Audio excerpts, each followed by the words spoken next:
Okay, so I'm going to go over some well-known facts. They may be well-known, they may not be, but it still doesn't diminish what's happening. We're going to hear it again, and we're going to hear it again, and we're going to hear it again, because we need to be reminded of what's going on. And so, if we are, we can continue to take action, because it's easy to go home and just switch off and forget. And sometimes I think to myself, do you know what? I don't want to look at the news today. I don't want to look at those pictures. But I do. I make sure I make a conscious effort, because I don't want to forget, because it's easy to forget. But what's happening shouldn't be forgotten. So at the moment it stands at over 20,000. We're looking at, it says reportedly 25,000 dead. Half of them. 50,000. Potentially 50,000. We're talking about people under the rubble that haven't been counted. Exactly. Absolutely. There's thousands of people that haven't yet been counted. So we must acknowledge them too. The infrastructure's completely been destroyed. We're talking over 70%. These numbers just are being increased daily. The hospitals have been destroyed. 2/3 of the hospitals, over 2/3 of the hospitals in Gaza have been destroyed. Up until October 7th, I think it's been well documented they weren't being treated very well anyway, the Palestinians. They had thousands of people imprisoned without conviction, without charge, without evidence. Within 14 days of the events of October 7th, it was reported they took another 10,000 civilians off the street and imprisoned them. Without any evidence, without any charge, and then not being held in humane conditions. So as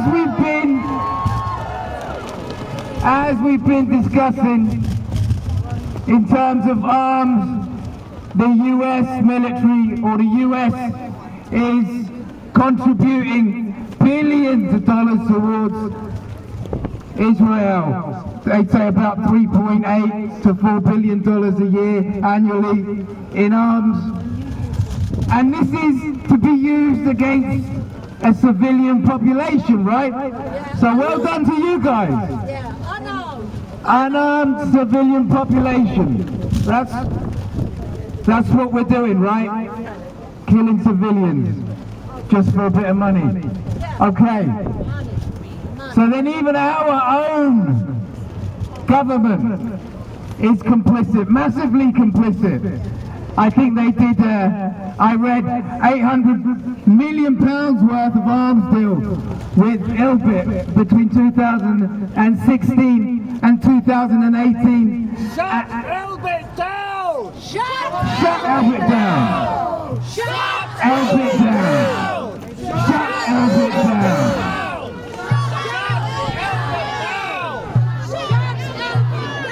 You can't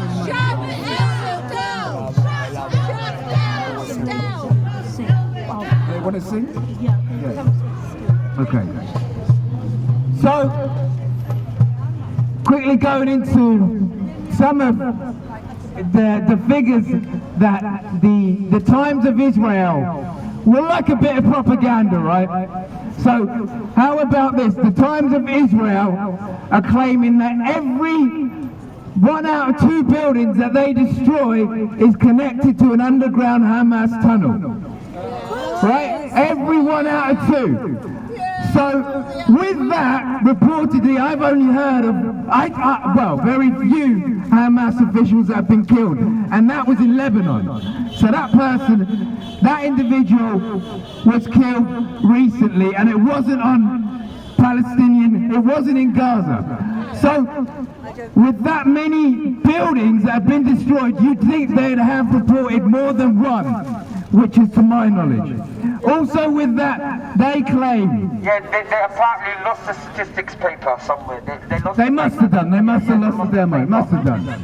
And with that, it's reported that every 2 civilians that die, 1 Hamas member is killed. So, with a number of 30,000 reported Hamas fighters, they should have about 1/3 of them dead. Then where is the evidence? There is none, because this is sheer propaganda. But there is evidence that these arms are being used and manufactured, and today we're here to make a stand. Free, free! Palestine! Free, free! Palestine! Free, free! Palestine! Free, free! Palestine! Revolution, world revolution! It's the